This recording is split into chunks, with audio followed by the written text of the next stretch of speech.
Trump and Musk are killing veterans. You cannot cut the Veterans Administration by 25%. Mr. Trump suffered a terrible medical condition during the Vietnam War. He was not able to serve. The condition is called treachery and stupidity. So we're all going to be suffering at the hands of not necessarily this puppet, but the interests that are in control, including this guy. And then there's supposed to be a second puppeteer that is Vladimir Putin, but he couldn't show up today. So. And I think that as democracies, we've been sisters forever. We've had plenty of people fight and die for our right to vote, for our right to have a say in our governments. The power-hungry have seized our country and our nation, those and with they're major seizing our wealth. democracy. This is Putin's plan to destroy and disrupt the West and the Western alliances. And he's got the perfect puppet. When you make friends with your enemies and enemies of your friends, that is problematic. And I am here to support all those people who are fighting for their jobs, for their health insurance, for Medicare, Medicaid, Social Security, housing, interest rate, food, $8 a dozen eggs, sending their kids to school, buying clothes, celebrating holidays. People are just suffering because there is no money. Buying a car if they need one, making it to work. 200,000 people have lost their jobs. So let's add them to the unemployment list and food stamps and Medicaid. And let's see where we're going to get with that. As it says here, Trump and Musk are killing veterans.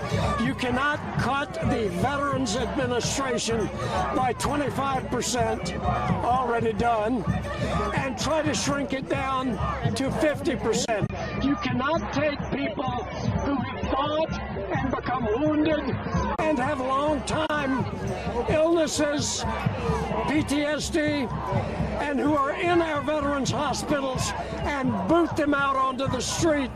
This is what these cruel, thoughtless, we want to call them human beings, but we've got to understand that Mr. Trump suffered a terrible medical condition during the Vietnam War. He was not able to serve.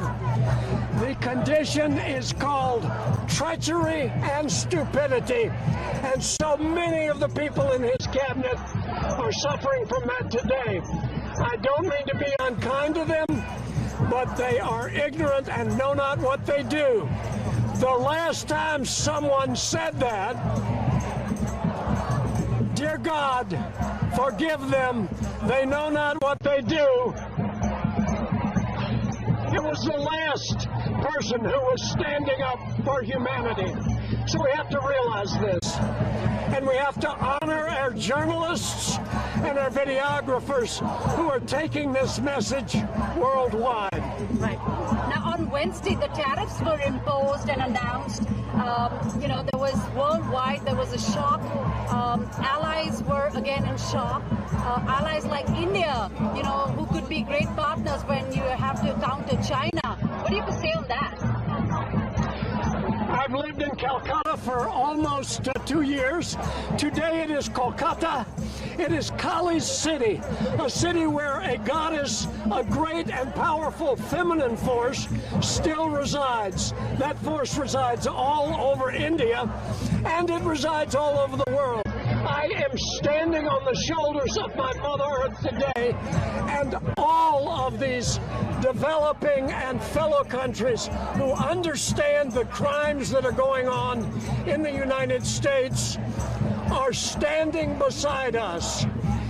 All of us, 20, 30, 40,000 people here at the Washington Monument today are saying, this will not stand. This fellow Elon Musk, this fellow Don Trump, they are going to go down in history just like Benedict Arnold as criminals. When they blockaded U.S. aid, that is called murder by starvation. These people cannot be allowed to remain in power. And as the laws of the United States begin to take effect, these people are going to be going to jail. I think the extreme tariffs that Trump announced are a wake-up call to Americans and to people all around the world to understand that he is a destructive force. He aims to be a dictator. His policies are not good for Americans, and they are not good for our allies and trading partners, including people in the developing world, especially big democracies like India. We should be working with them as partners, not imposing tariffs that will make Americans poorer and make people in India poorer. I might want to call strong men who are really dictators. And he, from the top? Yeah. Trump likes strong leaders. Most of them are dictators. He's shown an affinity for Prime Minister Modi, who of course is democratically elected. I'm hoping that Prime Minister Modi will reach out to Donald Trump and explain to him that these tariffs are bad for Americans and bad for the people of India, bad for everybody in the world. We are on the brink of a global depression, which will be especially hard for poor people around the world. And I hope that Prime Minister Modi will make that clear to Donald Trump. Came today with my Trump puppet, which I've been developing with a lot of help, because I actually don't typically make puppets. But the idea of the puppet is that our leader, our president, Trump, is a puppet of other interests, and with the tariffs this week, for example, they're just a tool to dismantle our country for other interests, which are those that are manipulating this leader who gets to sign executive orders and have stuff happen. So we're all going to be suffering at the hands of not necessarily this puppet, but the interests that are in control, including this guy. And then there's supposed to be a second puppeteer that is Vladimir Putin, but he couldn't show up today. So, What does it mean for allies like India, who are so important to counter China? yeah, I mean, for me, just from my layperson perspective, I'm worried about the impact on my own, ability to pay my bills, but also in our standing in a world, a global economy, but also a global society, that I feel a lot of shame for what is representing our country right now, and I just look forward to a time when we can finally come out of it. And I'm really honored today to greet my brothers and sisters across the globe in India. I have a great love for your country. And I think that as democracies, we've been sisters forever. We've had plenty of people fight and die for our right to vote, for our right to have a say in our governments. It's just shocking that this has happened. It's shocking that half of our country has voted for this. I think they themselves are shocked as well. And how to turn that around when we've gone down this road so far is hard to say. I'm very inspired when I think about Mahatma Gandhi, really. Today I'm here because it is our ocean and it's our salt. And I'm looking, what am I going to do to be the resistance? How am I going to do that peacefully? As for world commerce and world exchange, we have so much to give to each other. We have so much to learn on how to live together as a global community. This greed of me first, my country first, my products first, and as much money as I can possibly make, it's unsustainable. It's unsustainable for every country. It's unsustainable for the world. It's unsustainable for humanity. So again, just want to greet my brothers and sisters in India. I know that you're not strangers to adversity, and certainly not to class struggle, and certainly not strangers to poverty. You have so much to teach us. We're kind of babies. We've been rather economically privileged, and we're in a bit of state of shock that even the privilege of freedom, the basic human rights, such as being able to speak to you today on camera, that this might be taken from us. It's shocking. It's going to take us a while to catch up.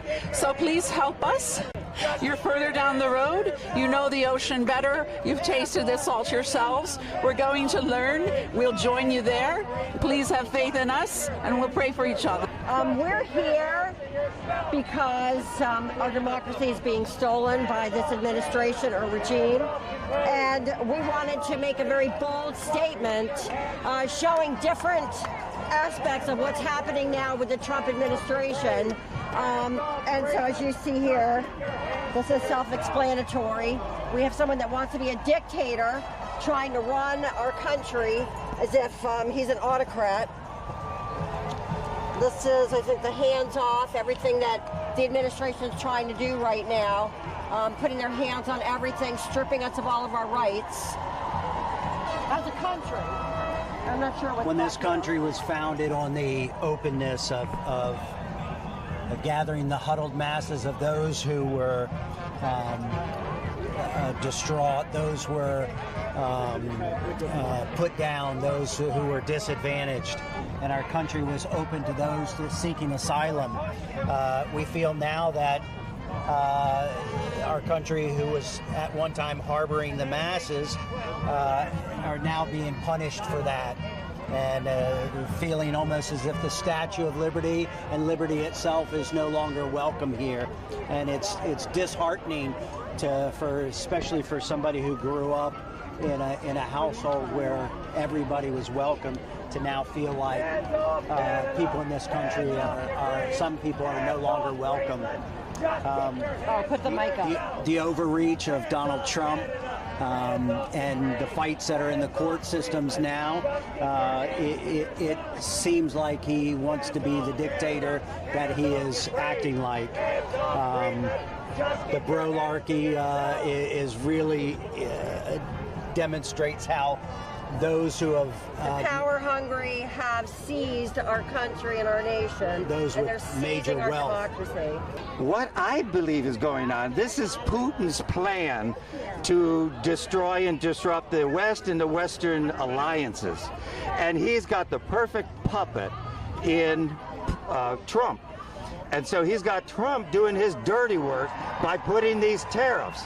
And the only point of these tariffs is just to disrupt our Western alliances and the world trade as it is now, because Putin, I believe, has been holding a grudge since the USSR was destroyed. And he is so upset about that, and he wants to get revenge and strike back by destroying the United States and the Western Alliance. He's doing a great job disrupting the United States from our allies. They're more than just Western allies. He's doing a great job doing that. But he might end up having a world that's even stronger, though, when all these countries don't just sit back and let the United States do the leading on everything, and they're capable of standing up and uniting against Russia. What about strategic partners like India in the Indo-Pacific? Imposing tariffs on them, what does that mean? That's no more sense than any of them. Why would he be putting tariffs? They already have trade agreements, and we already have established trade systems. There may be some tariffs on certain items, but it's already agreed to. This is all strictly to isolate the United States and disrupt us from all our peaceful alliances. Has nothing to do with India. Has nothing to do with the other countries in the Pacific. Has almost nothing to do with us and them. This is just Putin's way of striking back, and he's got a hold of the government here in the United States, which is a very powerful tool. In part, I'm here, and this dovetails with your question, because when you make friends with your enemies and enemies of your friends, that is problematic. And when you further reinforce that through tariffs, which, by the way, do not benefit the American people at all, then this is problematic at every level, ideologically, economically, and morally. So this is why I'm here.